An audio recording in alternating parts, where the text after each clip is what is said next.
Benvinguts a Presentant Impresentables, una secció d'històries en minúscula. Presentem avui el capítol 133. Comencem. Ens trobem a Nova York, el 3 d'agost de 1918. Ha nascut el petit Joseph Schneider, en el si d'una família de jueus hongaresos. Bon estudiant des de petit, va orientar la seva carrera a la química, estudiant a la Universitat de Wisconsin i graduant-se amb tots els honors el 1940. Va continuar estudiant fins al 1951, que va aconseguir el doctorat en química a l'Institut de Tecnologia de Califòrnia, graduant-s'hi brillantment. A partir d'aquí, el nostre home va ser reclutat per una organització governamental dels Estats Units, una organització àvida d'utilitzar joves talents per la seguretat de l'Estat, la CIA. La CIA va ser creada el 18 de setembre de 1947 pel president dels Estats Units, Harry S. Truman, substituint l'Organització de Serveis Especials de la Segona Guerra Mundial, utilitzant molts procediments i agents de l'entitat a la que substituïa. Al 1949 se li varen atorgar poders per investigar, sense necessitat d'autorització judicial, qualsevol potencial enemic de l'Estat. En el context de la Guerra Freda, la CIA va començar a utilitzar diversos plans per lluitar contra el comunisme, en pugna permanent amb organitzacions similars com el KGB de la URSS o l'Stasi de la República Democràtica Alemana.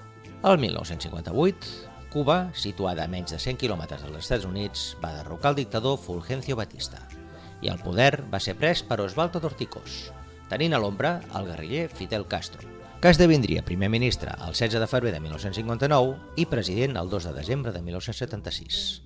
El règim que va imperar a Cuba des d'aquell any va ser el règim comunista.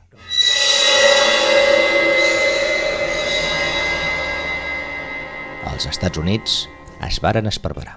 Un règim comunista a menys de 100 quilòmetres de casa. Això no pot ser. La CIA va començar a treballar per neutralitzar l'amenaça per tots els mitjans en aquells temps disponibles. El nostre home, que ja estava plenament integrat a l'organització, va participar en diversos clans. Totes les accions o plans que la CIA desenvolupava per enlliurar els Estats Units dels seus enemics eren anomenats eufemísticament accions executives. La principal estratègia on el nostre protagonista va participar va ser l'eliminació de Fidel Castro. Es va treballar en diverses estratègies. Primer, es va intentar minar la confiança que els cubanets tenien sobre Fidel Castro. Es va intentar pulveritzar amb una barreja d'al·lucinògens uns estudis de televisió en els que el líder cubà havia de parlar. També es va pensar en contaminar les sabates del líder cubà amb tali, que és un component tòxic de cara a que se li caiguessin tots els cabells, i així calb i sense barba, s'esperava que perdria popularitat. Els plans per emmetzinar Fidel Castro van seguir existint. Es va mirar com es podria emmetzinar els puros que fumava.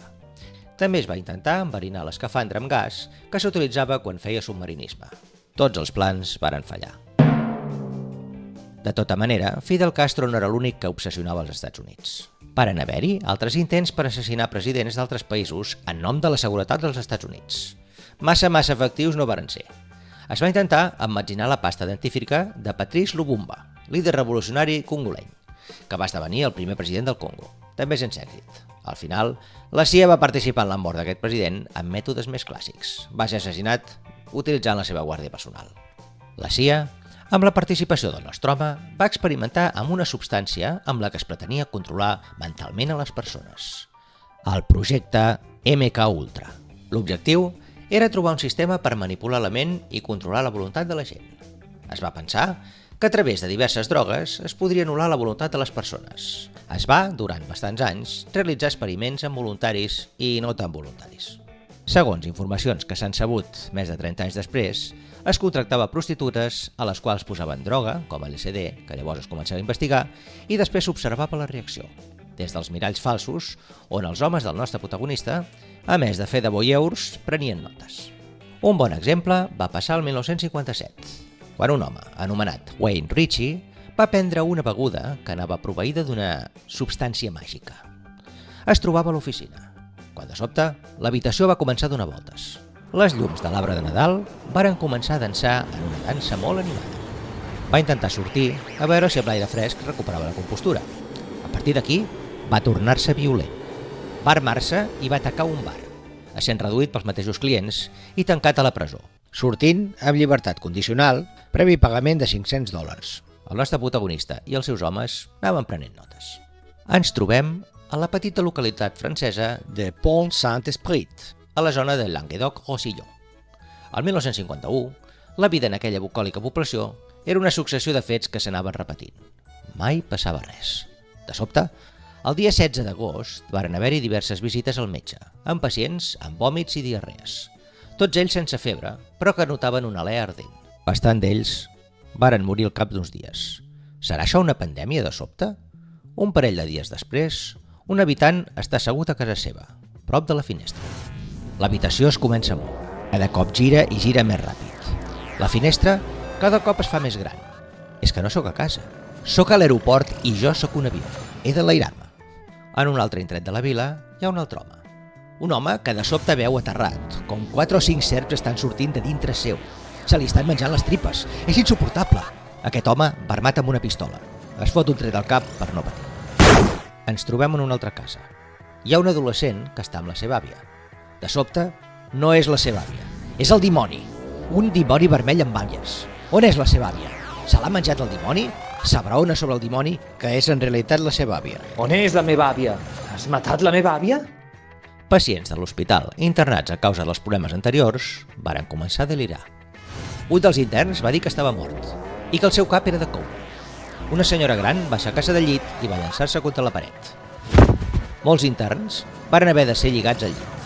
Altres, en canvi, varen experimentar deliris místics, essent visitats per Déu i pels àngels. Hi va haver animals que també varen patir deliris. Gats saltant contra el sostre i copejant-se, gossos atacant arbres, en fi. A poc, els efectes varen anar remetent. Es va fer el recompte d'afectats. Més de 250 persones havien estat preses de deliris variats i 7 persones havien mort. Les autoritats franceses varen obrir una investigació que va comptar amb l'ajuda desinteressada de la CIA amb els seus mitjans. Es va determinar que tot havia estat per una substància al·lucinògena. I d'on havia sortit? Tot va apuntar a la panaderia. Totes les persones afectades havien menjat pa, i es va dictaminar que el pa de la panaderia Rock and Brian estava contaminat per un fong. Després, també es va apuntar a un proveïdor que va subministrar la farina, també en mal estat. A poc, l'assumpte va ser oblidat i el 1954 es va arxivar la investigació per manca de proves. No obstant, a la CIA, un dels principals investigadors sobre l'LSD i subornitat del nostre protagonista no estava tranquil. De fet, feia temps que no estava en absolut convençut que el que feien fos ni ètic ni moral. Aquest home, anomenat Frank Olson, va estar poques setmanes abans en aquest poble de França. Temps després de l'assumpte de Pont Saint-Esprit, Frank Olson va sol·licitar ser donat de baixa del projecte MKUltra per problemes de consciència. El nostre home, molt preocupat pels seus col·laboradors, va preocupar-se especialment per la salut de l'amic Frank Olson. Problemes de consciència per l'ús de drogues? Ho comprenc. Fer aquests experiments per la seguretat dels Estats Units crema bastant. Cal procurar-li tractament adequat. Li va fer subministrar, sense el seu consentiment i sense que se n'adonés, certes quantitats de LSD, a més de la supervisió d'un psiquiatre de la CIA. El psiquiatre el va convèncer que el millor per guarir-se seria ser internat en un psiquiàtric. L'amic Frank Olson, amb la voluntat disminuïda per l'efecte de les drogues que li estaven subministrant, va acceptar. No obstant, en la seva última nit a Manhattan, abans d'ingressar al psiquiàtric, quan es trobaven a l'habitació situada a l'11è pis de l'Hotel Pennsylvania, l'amic Frank Olson va saltar pel balcó, morint a l'acte.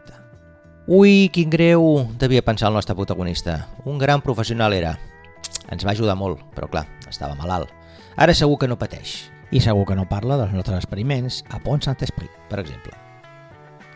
La CIA va acabar desestimant l'ús en finalitats militars de certes substàncies com l'LSD, essent durant el temps la droga preferida del món hippie.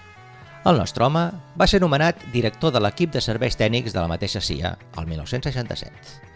Un cop vist que els experiments amb drogues no havien donat els resultats que s'esperaven, des d'aquest nou lloc, es va dedicar a destruir els arxius de la majoria d'assumptes comprometedors per la CIA. Es diu que va aconseguir destruir el més del 80% dels documents comprometedors.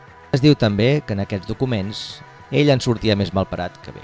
El nostre Sidney Gottlieb va retirar-se de la CIA el 1973. Va rebre a casa seva el fill de Frank Olson, al qual li va comentar que el treball que havien estat fent a la CIA no havia estat exitós, que era una verdadera pena la mort desafortunada del seu pare. El desembre de 1974, el diari The New York Times va apuntar diversos articles que la CIA havia fet experiments de forma il·legal amb ciutadans dels Estats Units. El govern va crear una comissió, la Comissió Rockefeller, la qual va destapar el projecte MKUltra, en el que la CIA va experimentar amb LSD i altres substàncies. També es va destapar que es varen subministrar certes quantitats de drogues a Frank Colson, drogues que, sens dubte, varen fer que aquell saltés des de l'11è pis de l'Hotel Pennsylvania. El govern dels Estats Units va oferir un arranjament extrajudicial a la família de Frank Colson, una indemnització de $750.000. Aquesta va acceptar. El nostre protagonista poc va ser molestat per l'assumpte. Va seguir vivint a casa seva, a Cooper, Virginia, on cuidava cabres i fabricava el seu propi iogurt, i defensava el pacifisme. Es diu que va convertir-se en un filàntrop i que va donar suport a diversos hospitals de la contrada, fins al 7 de març de 1999, en què va morir plàcidament al seu llit. En fi. I fins aquí el capítol d'avui. Vull agrair al meu amic Marc, que ha posat veu a un dels habitants de Pont Saint-Esprit. Dit això, ens acomiadem fins al proper impresentable. Adéu-siau!